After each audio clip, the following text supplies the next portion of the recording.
Hey guys, WhatsApp doesn't have a direct contrast slider, but you can boost visibility.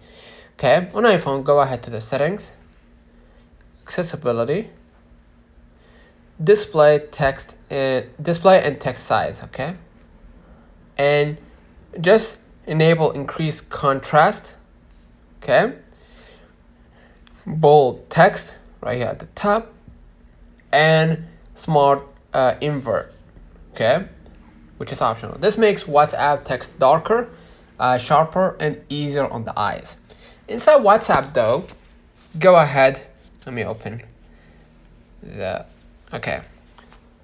Open the WhatsApp, okay. Hit settings at the bottom right and find chat,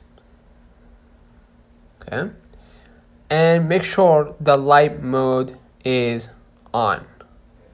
Okay, so you can see on the default chat theme, you can change the chat, the wallpaper, okay, and you could choose from AI or something else. And you can also right here see the animations.